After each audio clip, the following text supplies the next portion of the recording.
who has seen the movie Forrest Gump?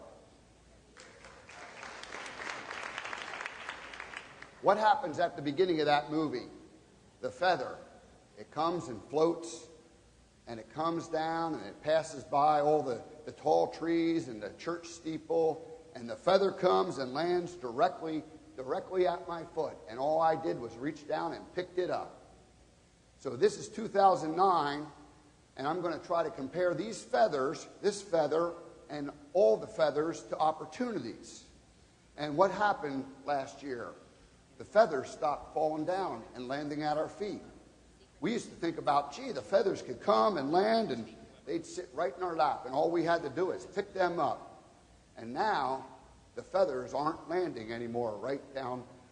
So what can we do about it? People said, Forrest, what are we going to do? So I got two ideas. The first thing is, you better get yourself up off your buttocks and look someplace else for feathers, because they ain't landing at your feet anymore. And the second thing you got to do is, it's kind of stormy and turbulent, and what happens when the wind's blowing hard? The feathers blow by real fast. So who's ever dropped $1 in windy weather and you have to run out and chase it and stomp it down? That's what you're going to have to do with your opportunities, is you're going to have to chase them down. So since things have changed, we want to be able to get up and move and look in different places where we've been looking.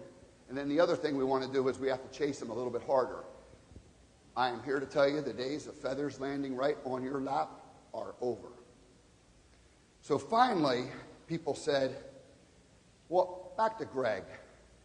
Greg he's a nice enough guy, but he said, Forrest, if you go over your time by even 1 second, we're going to cut your microphone off. I said, that's a little harsh. I could talk for hours, Greg. And he said, I don't care, Forrest. You're going to have to get to your point, make it, and that's the end of it. So I said, okay. So people said, Forrest, life is like a box of chocolates. But what is the real secret to life? What is the one thing, when I hear my music coming up, so I'm going to get so what is the one? Thank you, Forrest. Ladies and gentlemen, Mr. Steven Weber from Hamilton, Montana, Forrest Gump.